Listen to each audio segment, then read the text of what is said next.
오늘의 이야기는 삭개오라는 사람의 이야기입니다. 아마 성경을 많이 읽어보신 분들은 너무나도 유명한 사람이라 잘 아시겠죠. 줄거리를 잠깐 말씀드리면 예수님이 여리고에 들르셨습니다. 사람들이 예수님을 보려고 몰려들었습니다. 많은 사람들이 몰려들었는데 그 중에 세리였던 삭개오라는 사람도 궁금해서 왔습니다. 그런데 키가 작다 그랬어요. 키가 작아서 사람들 틈바구니에서 예수님을 바라볼 수가 없으니까 뽕나무가 있었는데 그 뽕나무 위로 올라갔습니다. 예수님이 그 삭개오를 보시고 삭개오야 속히 내려오라라고 하시면서 그의 집에 거하겠다고, 오늘 밤 그의 집에서 자겠다고 하셨습니다.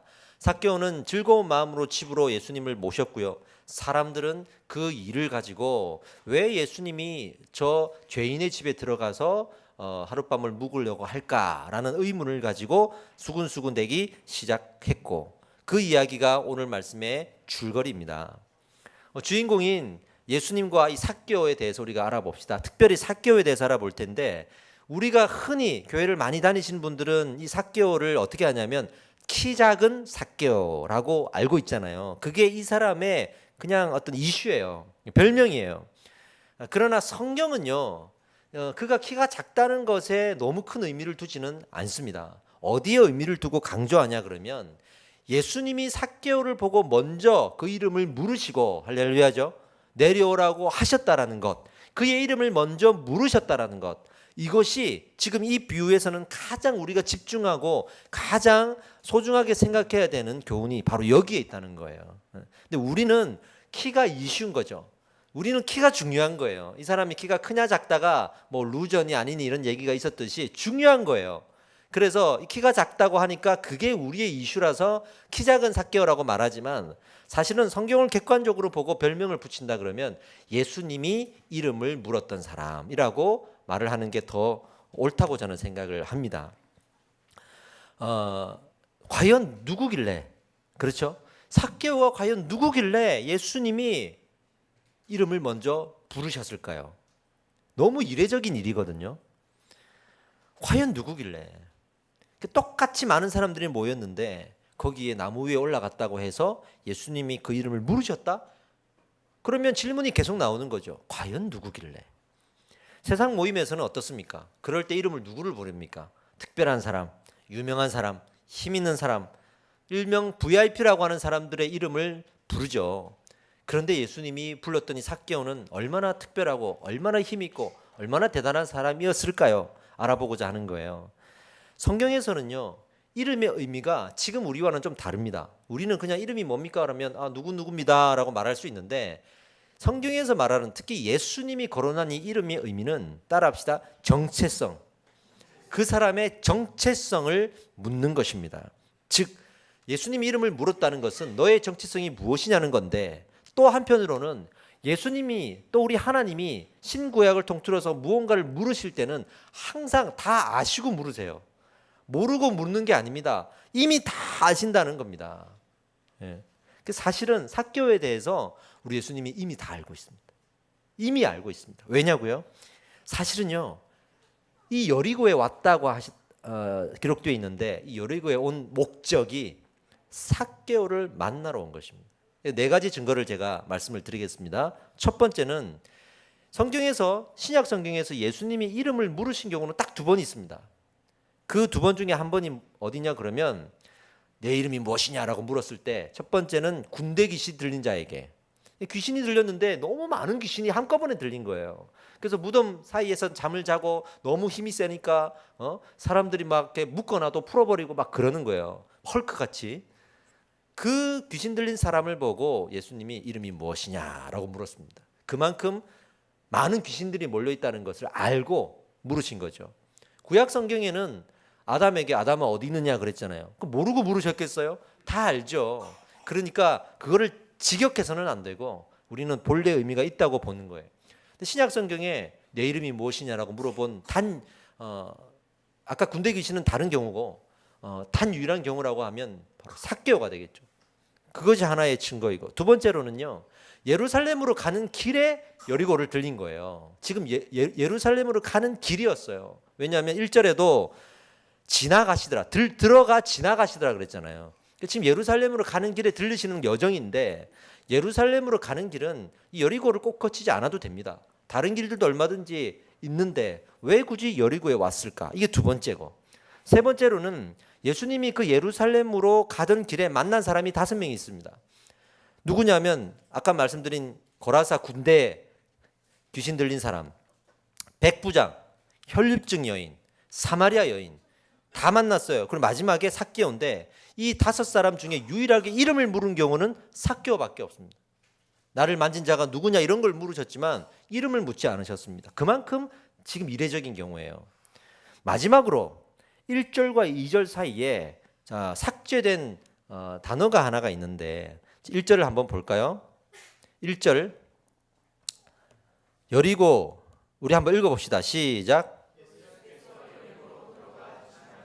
2절을 한번 읽어봅시다. 시작.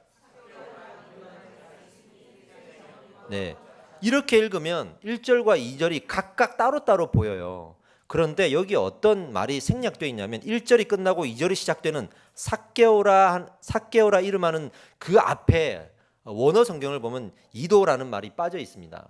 그 말은 무슨 말이냐면 보라 또는 주목하여 보라 이 뜻인데, 이거는 이제 앞으로 뒤로 나올 이 문장에 대해서 이미 예정되어 있다라는 거예요. 이미 예정되어 있다라는 거예요. 그러니까 다시 읽어보면 보라, 주목하여 보라, 여리고에 이 삭개오라는 사람이 있다라고 성경이 표현해주고 있는 겁니다. 이런 여러 가지 증거를 봐서 분명히 예수님은 삭개오를 미리 아시고 삭개오를 만나러 오신 것입니다. 할렐루야죠. 하나님은요 그렇게 우리에게 찾아오십니다. 아멘입니다. 지금 이렇게 예배 드리고 있는 중에 말씀을 통해서 우리 하나님 여러분들을 찾아가실 때 이미 알고 찾아가시는 거예요. 내가 숨겨둔다고 숨겨지는 게 아니고, 내가 가린다고 가려지는 것이 아니고, 그리고 이 자리에 오시기까지 다 하나님이 여러분들의 하루하루의 일상 중에 역사하셔서 여기까지 인도하신 거예요. 그것을 절대 우리는 가볍게 생각해서는 안 됩니다. 지금도 하나님이 여러분들을 찾아오셨고 여러분들의 이름을 부르고 계신다는 것을 믿으시기 바랍니다. 그런 의미에서 삭개오야 속히 내려오라 이 말은 내 이름을 부르는 거예요. 정훈아 속히 내려오라. 여러분들의 이름을 한번 다 넣어보세요. 지금도 예수님은 우리의 이름을 부르십니다. 우연한 만남은 없습니다. 하나님과 예수님 사이에서 우연한 만남은 없습니다. 여러분들 이곳에서 예배하게 하시고 또 이곳에서 찬양을 받으실 우리 하나님이 다 여러분들을 일상에서 이곳까지 오도록 이끄셨습니다. 오늘 안 올라 그랬는데 근데 왔잖아요. 하나님이 이끄셨습니다. 할렐루야입니다. 그런데 예수님이 그 삭개오를 불러서 무슨 말씀을 하셨냐면, 첫 번째, 그의 집에 가서 유하겠다, 머물겠다라고 말씀하셨거든요. 삭개오는 너무 즐거워했어요. 그러니까 지금 삭개오는 의심을 가지고 경계하면서 온 게 아니에요. 분명히 지금 이 삭개오는 이 반응을 봤을 때 예수님을 간절히 만나고 싶은 어떤 열망을 갖고 지금 온 거예요. 그러니까 내려와서 너네 집에 가겠다 그랬을 때 얼씨구 나고 즐거워하면서 영접을 했지, 내가 예수라는 사람을 그냥 알고 싶어서 온 거지 다른 뜻은 없어요. 이런 사람이면 자기 집에 오겠다 그러는데 좋아하겠습니까? 네, 즐거워했다 그랬습니다. 근데 또 하나 이상한 증상은 그걸 보는 사람들이 뭐라고 했냐면, 왜 저 죄인의 집에 들어가는가? 왜 예수님이 죄인의 집에 유하려고 하는가? 라고 불평했다는 거예요. 이 무슨 일인가? 도대체 삭개오는 누구인가? 라고 질문을 또 던질 수가 있겠죠. 삭개오는요, 성경에 팩트가 3가지가 나옵니다. 이 사람을 소개할 때 첫 번째는 키가 작았다 그랬습니다. 근데 이 키가 작았다라는 것은 실제로 키가 작았다라는 말도 되고요. 또 하나의 의미가 있는데, 하늘을 보지 않고 땅을 보고 살았다. 그의 직업으로 봤을 때에도 그는 지극히 믿음 없이 그냥 자기 유익을 위해서 자기 욕심대로 살아갔던, 땅을 보고 살았다. 이게 이제 그 많은 성경의 표현법에서 뭐 작다라는 표현을 쓸 때 그런 의미로 쓰거든요. 그래서 이 2가지의 의미가 함께 있다고 우리 볼 수 있고요. 또 여리고에 살았던 사람이잖아요. 여리고는 당시에 되게 부자들이 많이 살고 권력자들이 많이 살아서 그 권력자들 밑에서 아부하면서 돈을 벌고 부자가 된 사람들도 많습니다. 더군다나 이 삭개오의 직업을 세리장이라고 했죠. 그리고 부자라고 했죠. 세리장이 누구냐 그러면 세리들이 있어요. 그 중에서도 장이라는 말이에요. 그럼 세리는 누구냐면 당시에 이스라엘은 로마의 통치 아래 있던 상황이었고, 그렇다면 세금을 내야 되잖아요. 세금을 내는데 로마에서는 그 유대 현지인들을 세워서 세금을 대신 걷게 하는 거예요. 어떻게 일일이 다 돌아다니면서 세금을 걷겠습니까? 그때 유대인이지만 로마 편에 서서 세금을 받으러 다니는 사람, 그런데 뭐 예를 들어서 한 달에 10만 원 걷어라, 그런데 10만 원만 걷겠어요? 한 2, 3만 원 걷는 거지. 그리고 한 2, 3만 원 내게 되는 거지. 그러면서 부자가 되었던 사람. 그래서 유대인들은 이 세리들을 다 죄인이라고, 매국노라고 욕하고 비난했습니다. 더욱이 그들이 다 부자였거든요. 우리의 피를 빨아먹는 그런 부자, 악한 사람, 부정직한 사람, 매국노, 이런 식으로 생각했기 때문에 이 삭개오는 분명히 친구가 없었을 거예요. 자기들끼리, 세리들끼리만 모였지 유대 안에는 친구가 없었을 겁니다. 그런 사람이기 때문에 사람들이 왜 저런 죄인의 집에, 저런 매국노의 집에 예수님이 들어가려고 할까? 여기 지금 예수님을 만나러 온 사람도 이만큼 있는데 라고 불평을 할 수가 있는 거예요. 저도 예전에 전도사 시절에 신방을 가는데 신방 요청이 동시에 막 들어오는 거예요. 여기도 가야 되고 거기도 가야 되잖아요. 근데 거기서 누구 집에 제일 먼저 가겠습니까? 이 목회자는 어떤 생각을 갖고 있냐면 사실은 제일 연약한 사람, 제일 문제가 있는 사람, 이런 사람들한테 먼저 가려고 하지 않겠습니까? 그런데 이제 왔는데 많은 사람들이 좀 싫어하고 또 많은 사람들이 좀 이렇게 부담스러운 행동이나 말이나 뭐 그 모든 것들이 그런 사람이 하나 있었어요. 그러니 거기부터 가야겠다고 생각을 했는데 많은 사람들이 수근거리는 거예요. 왜 저 집부터 가느냐? 저 사람은 전도사님 말도 제대로 안 듣고 매번 말과 행동에 본이 안 되고 교회를 나갔으면 좋겠는데 왜 저 사람 집에 가느냐, 이게 이제 있는 거예요. 근데 하나님은 그래서 가는 겁니다. 할렐루야죠. 연약한 자를 돌보기 위해서 그래서 가는 겁니다. 예수님이 그래서 이 삭개오 이름을 부르셨습니다. 우리도 다를 바가 없습니다. 지금 우리를 이 자리에서 예배를 드리게 하시고 말씀으로 만나주시는 하나님은요, 뭐 우리가 정말 대단해서 그렇게 하시는 것이 아니라 정말 우리를 불쌍하게 여기시고 우리를 만나 주시는 겁니다. 할렐루야. 늘 우리는 감사해야 될 줄 믿습니다.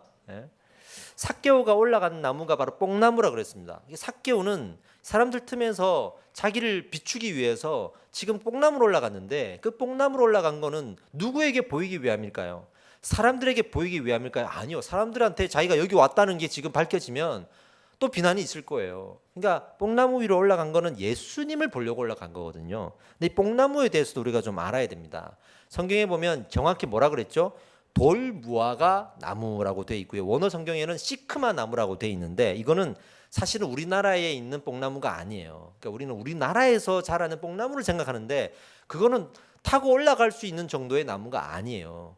여기에서 말하는 뽕나무는 실제로는 돌무화과 나무인데 그건 돌무화과 나무이기 때문에 무화과 나무인가? 아니에요. 그것도 아니에요. 무화과 나무도 아닌데 무화과 나무처럼 생겼고 무화과 나무 열매 맛이 나니까 그거를 비슷하다 그래서 돌무화과 나무라고 붙인 거예요. 근데 여기 왜 올라갔을까요? 두 가지 이유가 있습니다. 하나는 키가 작아서 올라갔겠죠, 그죠? 실제로 키가 작으니까 올라갔겠죠. 육적으로는 부자였지만 영적으로는 키가 작았어요. 믿음이 작았어요. 그런 사람이라는 걸 표현해 주는 거예요. 우리가 세상을 살다 보면 하나님이 안 보일 때가 있습니다. 우리도 나름 성공하고 잘 믿어야지 하지만 많은 것들을 타협하고 살아갈 수밖에 없습니다. 그러다가 계속되는 공허함이 우리 마음에 들어와요. 공기방울처럼 뭔가 마음에 틈이 생기기도 하고 지금 나는 잘 되고 있고 돈을 벌고 있고 만족하고 있다고 생각하지만 왠지 모르게 그 마음에 물방울이 커지면서 공허한 마음들이 생기기 시작합니다. 그래서 나름 또 은혜를 받으려고 예배를 가봐도 별로 그렇게 은혜가 되지도 않고 느껴지는 바도 없어요. 그만큼 무감각해져 버린 거죠. 그랬을 때 우리는 삭개오를 생각해야 됩니다. 그럼 우리는 어떻게 해야 될까요? 여러분, 나무 위로 올라가셔야 됩니다. 할렐루야죠. 나무 위로 올라가셔야 됩니다. 그 위로 올라가서 예수님을 바라볼 수 있는 최소한의 노력은 우리가 하는 거예요. 근데 더 중요한 것은 예수님이 여러분들의 이름을 부르신다. 저는 이 시대에 그 나무 위로 올라가는 것을 예배한다고 생각합니다. 이 예배의 자리, 은혜의 자리, 기도의 자리에 오시는 것이 그 뽕나무 위로 올라갔던 삭개오의 모습이라고 저는 믿습니다. 그런 자리를 놓치지 마시기 바랍니다. 내 마음이 느껴지는 게 없어서 못 간다? 아니에요. 느껴지는 게 없으니까 가서 회복해야죠. 기도가 안 돼서 안 간다? 기도가 안 되니까 더 가서 회복해야죠. 은혜의 자리에 올라가는 건 우리의 몫입니다. 할렐루야입니다. 혈류의 여인이 예수님 옷자락을 만졌잖아요. 옷자락을 만지는 건 우리의 몫입니다. 백부장이 딸을 살려달라고 예수님을 찾아왔잖아요. 찾아오는 건 우리의 몫입니다. 그러나 반드시 우리 하나님은 그의 이름을 부르시고 혈류의 여인을 만나시고 치료하시고 그리고 죽은 자녀를 살려주셨듯이 우리를 회복시켜 주심을 믿으시기 바랍니다. 두 번째 이유는요, 이 뽕나무를 배양하는 사람으로 위장하기 위해서입니다. 많은 사람들이 자기가 왔다는 걸 알면 안 되잖아요. 그러니까 어떻게 하면 예수님을 보되 내가 나를 좀 가릴 수 있을까 생각해서 뽕나무 위로 올라가서 뽕나무 위에 올라가서 나무를 배양하는 사람들이 있었단 말이에요. 그 사람으로 위장한 거예요. 사실 이게 구약에 나오는데 아모스서에 보면 아모스 선지자가 자기를 이렇게 소개합니다. 아모스가 아마샤에게 대답하여 이르되 나는 선지자가 아니며 선지자의 아들도 아니라 하면서 나는 목자요 뽕나무를 재배하는 자로서 이렇게 얘기하거든요. 뽕나무를 재배하는 게 구약 때부터 있었는데 신약에는 이 뽕나무를 누가 재배했냐면 양치기들이 재배를 했습니다. 왜냐하면 뽕나무는 그 평지에도 자라거든요. 이렇게 막 산에만 자라는 게 아니라 평지에 더 잘 자라요. 그러니까 잘 자라는데 그 나무가 자라면서 되게 커요. 또 큰데 그 열매가 나잖아요. 열매를 먹어야 되는데 맛이 없어요. 열매가 맛이 없어요. 무화과 나무는 달고 맛있는데. 그래서 이 뽕나무를 배양하는 사람들이 그 나무 위에 올라가서 그 열매에다 구멍을 뚫고 올리브유를 집어넣어줘야 돼요. 그래야 나중에 열매를 땄을 때 맛있어요. 그러니 그 올라가서 열매를 이렇게 관리를 해야 되니까 일반 사람들은 안 하려고 그러는 거예요.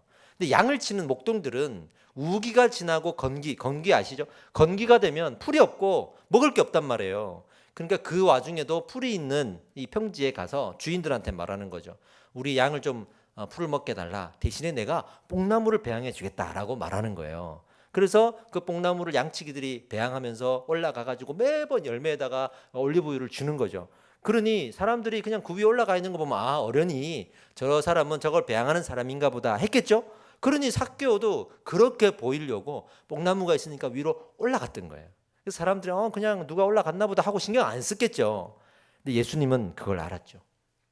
예수님은 뽕나무 위에 이 사람이 왜 올라갔는지도 다 알았죠. 때문에 삭개오는 예수님을 만날 수가 있었습니다. 삭개오가 만나러 갔을 때 예수님이 불렀을 때 즐거워했다 그랬죠. 삭개오는 단순한 호기심으로 간 게 아니고 경계하듯이 그냥 알아보러 간 게 아니고 정말 예수님을 만나고 싶었어요. 왜냐하면 삭개오라는 이름의 뜻이요, 외롭다라는 뜻이에요.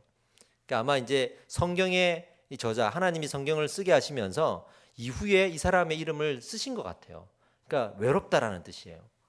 정말 부자였지만 사람들한테 미움을 받고 손가락질 받으면서 외로웠던 한 사람. 그런데 소문이 들리는 거예요. 사람들은 나를 죄인이라 그러지만 죄인의 친구 되신 분이 왔다. 이 사람을 만나니 모두가 회복되고 치료되더라. 이런 말이 들리니까 얼마나 예수님을 만나고 싶겠어요. 그래서 간 거예요. 그런 식으로 찾아오는 사람들이 많잖아요. 우리 니고데모라는 사람도 요한복음 3장에 보면 새벽 미명에 사람들 몰래 찾아가잖아요. 이 사람도 사람들 안 보이게 찾아가려고 나름 올라간 거예요. 그리고 예수님의 삭개오의 이름을 불렀습니다. 그 갈급한 마음과 또 그 상황들을 다 아시는 우리 예수님이 이름을 불렀습니다. 그리고는 삭개오의 집에 갔습니다. 그리고 많은 대화를 했겠죠. 성경에는 그 대화의 내용을 많이 읽게 쓰진 않았지만 많은 이야기를 했을 거예요. 그리고 8절에서 갑자기 삭개오가 어마어마한 결단을 내리고 말합니다. 삭개오가 서서 주께 여짜오되 주여 보시옵소서 내 소유의 절반을 가난한 자들에게 주겠사오며.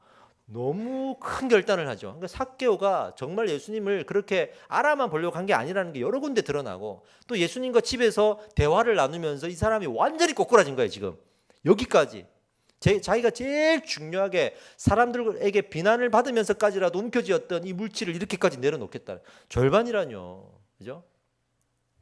예수님보다 더 믿고 의지했던 자기의 물질을 내려놓겠다고 하는 그의 고백이었습니다. 근데 우리는 이렇게 생각할 수 있잖아요. 다 팔아야지. 왜냐하면 부자 청년이 왔을 때 예수님이 내 소유를 다 팔아서 가난한 자들에게 나눠주라 그랬잖아요. 근데 지금 이 삭개오는 절반만 팔겠다 그러니까 믿음이 절반밖에 안 되나? 또 우리가 못돼 가지고 이런 생각을 할 수 있어요. 저는 그런 생각했습니다. 믿음이 반밖에 없는 건가? 근데 삭개오에게는 이 절반이 정말 정직한 고백이었어요. 가식된 고백이 아니었습니다. 여러분, 그 자기의 소유를 다 하나님께 드린 건 다 좋은 일이잖아요. 근데 정직하게 드려야 됩니다. 성경에 보니까 아나니아와 삽비라가 나오는데 자기의 전 재산을 드리겠다고 했는데 그 자리에서 벌을 받아 죽었던 유명한 사건이, 이게 많은 기독교인들이 여기에서 이걸 어떻게 받아들여야 되는지, 그래도 좀 드리겠다고 했는데 조금 좀 숨긴 거 가지고 그래도 이만큼이나 드렸는데 어떻게 사람을 죽일 수가 있어요? 성경을 보면서 그렇게 얘기할 수 있어요. 근데 그건 무슨 말이냐면 하나님은 정직한 헌신을 받고 싶은 거예요. 그러니까 사람들한테는 아나니아와 삽비라가 우리 이만큼 헌금하겠습니다, 우리 전 재산을 바치겠습니다, 다 자랑하고 얘기하고 자기가 으뜸이 되려고 하고 해놓고 뒤로는 숨겼던 거예요. 예수님은 그런 거 싫어하세요. 단 절반을 내어놓더라도 정직하게 내놓기를 원하십니다. 이게 하나님의 마음인 줄 믿습니다. 그 정직이 또 어디서 드러나냐면 보세요. 만일 누구의 것을 속여서 빼앗은 일이 있으면 내 갑절이나 갚겠나이다. 실제로 그랬는지 안 그랬는지는 모르지만 적어도 이 나사로는 이 삭개오는 정말 인생을 다 바친 거예요. 지금 다 바친 거예요. 속여서 빼앗은 일이 없었다라고 또 생각할 수 있겠죠. 그만큼 나름 또 정직하게 세금을 걷었나 하는 생각도 듭니다. 당시 세리들은 그렇지 않았거든요. 더 걷어서 더 챙겼죠. 어쨌든 예수님은 이 삭개오를 통해서 정직한 인생을 받으셨습니다. 누가복음 18장에 부자 청년이 찾아와서 예수님께 뭐라 그럽니까? 나 율법을 다 지켰습니다. 이제 더 뭐 해야 됩니까? 라고 교만하게 자기를 내세우고 자랑하죠. 이걸 제일 싫어하는 거예요, 우리 예수님이. 내가 좀 헌신하고 내가 좀 물질을 드리고 내가 뭔가를 좀 했다고 해서 자랑하고 예수님 앞에서 저 이만큼 했는데요, 이거 제일 싫어하시는 거예요. 차라리 가난한 자의 두 렙돈을 더 소중하게 생각하시거든요. 정직한 마음으로 드려야 돼요. 그런데 그 부자 청년이 찾아와서 자랑할 때 예수님 뭐라 그랬습니까? 너는 지금 너를 위해서 율법을 지켰구나. 나를 위해서가 아니구나. 너를 자랑하기 위함이구나. 정말 나를 위해서라면 그 물질, 나보다 더 사랑하는 그 물질을 다 팔아서 가난한 자에게 나눌 수 있니? 그래도 내가 너를 책임지고 너와 동행하고 너를 먹여 살릴 거라고 믿는다 그러면 내 말대로 한번 해보겠니? 라고 했을 때 근심하면서 돌아갔잖아요. 그 예수님은 우리의 물질이 많고 적고 또 우리가 드리는 헌신의 양을 따지시는 분은 아닙니다. 그게 얼마나 정직한가를 보시는 거죠. 반대로 마음이 있고 헌신하고 싶고 헌신의 마음을 주셨는데 우리 스스로가 가로막는 경우 있어요. 안 해, 나 안 해. 너 지금 이렇게 마음이 뭔가 올라오는데 아니야, 아닐 거야. 그러면서 계속 계산하고 하나님 앞에 안 드리는 경우가 있는데 마찬가지입니다, 여러분. 내 마음이 이만큼 지금 마음이 생겼는데 전부 다 계산하는 거예요, 현실적으로. 아니야, 아닐 거야. 하나님 잠깐만요. 이거는 다 드리겠다 그래놓고 숨겨놓는 사람과 똑같은 경우예요. 정직하게 하나님은 우리가 하나님 앞에 무언가를 헌신하고 드리기를 원하시는 거예요. 봉사를 하더라도 제가 다 학교 자랑하고 이거 내가 했어요 자랑하려고 한다 그러면 원하지 않으시는 거예요. 근데 반면에 하나님께서 섬겨라 하는 마음을 주시는데 아니야, 하나님 잠깐만요. 저는 그렇게 못하겠습니다. 이것도 마찬가지인 거예요. 정말 중요한 포인트는 여러분, 하나님께서 감동을 주시고 마음에 은혜를 주시는 대로 우리가 살아가는 거 아니겠습니까? 할렐루야죠. 그것대로 살아가는 거 아니겠습니까? 이것을 지금 말하고자 하는 겁니다. 삭개오의 그 이후의 인생은요, 우리가 알려진 바대로는 선교사의 인생을 살았다고 합니다. 심지어는 초대 교부였던 대학자 알렉산드리아에 살았던 클레멘트는 이렇게까지 얘기했습니다. 삭개오의 또 다른 이름이 마띠아거든요. 근데 마띠아가 어디에서 나옵니까? 예수님의 12제자 중에 가룟 유다가 죽고 나서 그 12제자를 다시 세울 때 제비를 뽑았더니 마띠아가 됐죠. 이 삭개오가 그 마띠아다라고까지 말을 하는데, 물론 이거는 성경에 구체적으로 나와 있지 않기 때문에 하나의 가설이지만 그렇게 알려질 정도로 이 삭개오는 그 이후의 인생이 정직했습니다. 이렇게 하겠습니다 그래 놓고 작심삼일로 끝나버리거나 그때 잠깐 내가 은혜 받아서 내가 미쳤는데 생각해 보니까 다시 내가 제정신 드니까 이건 아닌 것 같아. 이렇게 살지 않았다라는 거예요. 정말 자기가 고백한 대로, 자기가 하나님 앞에 약속한 대로 살았던 겁니다. 이게 신앙에 얼마나 중요한 요소인지. 우리는 아나니아와 삽비라 보면서 맞아 그게 맞아라고 손뼉은 치는데, 이 삭개오처럼 마음에 동하는 대로 하나님께 정직하게 들었냐는 질문에는 또 박수를 못 쳐요. 양쪽 다 너무 중요한 사실입니다.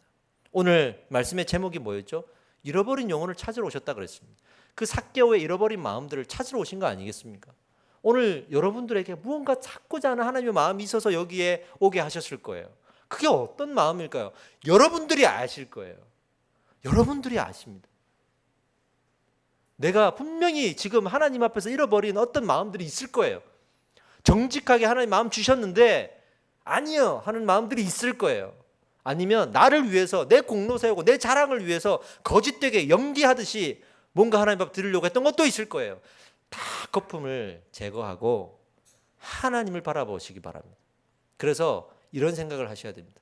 하나님이 얼마나 기뻐하실지, 하나님의 영광과 기쁨을 위해서 우리가 어떤 결론을 내리고 결정을 한다 그러면 그것이 가장 정직한 사람의 결정이 될 거라고 저는 믿습니다. 아멘. 우리는요, 믿는 대로, 은혜 받은 대로 고백하면 됩니다. 은혜가 없는데 있는 척하지도 말고, 은혜가 있는데 없는 척하지도 말고, 하나님의 드릴 것이 있거든 갈급하고 은혜가 있는 대로 들으십시오. 헌신하시고 하나님 앞에 찬양하시고 예배하십시오. 계산하고 따지지 마십시오. 그냥 중심에서 우러나오는 것이면 되는 줄 믿습니다. 저희가 양육 훈련을 하는데 제가 지금 성장반 신청받잖아요. 이제 성장반부터는 정말 여러분 누가 하니까 같이 해야지, 내가 이렇게 분위기가 가니까 해야지, 뭐 이런 생각하고 들어오지 마세요. 제가 어떻게든 하시라고 권면은 하지만 정직하게 신청하셨으면 좋겠습니다. 정말 마음에 갈급함이 있고 배우고자 하는 마음이 있어야 들어와서 우리가 배울 때 아멘이 나와요. 근데 누구 때문에 하라고 해서 안 하면 안 될 것 같아서 그리고 성장반에 들어오시면 안 됩니다. 확신반까지는 괜찮아요. 확신반까지는 어차피 세가족 교육의 일부기 때문에. 그러나 성장반부터는 여러분 정말 마음에 정직함을 가지고 들어오셔야 되고 그 마음에서 우러나오는 하나님 앞에 은혜를 누리셔야 됩니다. 아멘. 자, 이 말씀을 제가 선포하면서 우리 마무리하겠습니다. 고린도후서 9장 6절에서 7절 말씀을 제가 읽어드릴게요. 잘 들어보세요. 이것이 곧 적게 심는 자는 적게 거두고 많이 심는 자는 많이 거둔다 하는 말이로다. 각각 그 마음에 정한 대로 할 것이요 인색함으로나 억지로 하지 말지니 하나님은 즐겨내는 자를 사랑하시느니라. 아멘. 여러분 돈을 벌어도요, 벌어본 사람은 알아요.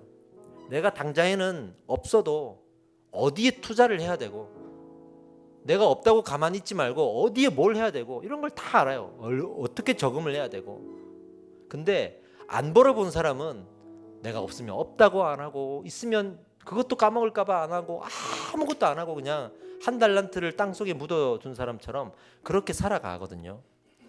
근데 은혜를 받고 헌신해보고 하나님의 사랑을 누려본 사람은 알아요. 정말 하나님이 저 공중 나는 새와 들에 핀 백합화를 보살피는 것처럼 결코 우리를 가만두지 않으신다라는 것을 알기 때문에 마음의 정직한 대로 하나님 앞에 고백할 수가 있는 겁니다. 다시 한번 여러분 간절히 부탁드립니다. 잃어버린 그 마음이 무엇입니까? 내 스스로가 하나님 마음 주셨는데 닫고 있었던 그 마음이 무엇입니까? 있다면 오늘 하나님 앞에 다시 내어놓으시고 또 거짓되고 자랑 삼아 우리 하나님 앞에 하려고 했던 건 또 무엇입니까? 회개하셔야 됩니다. 회개하셔야 됩니다.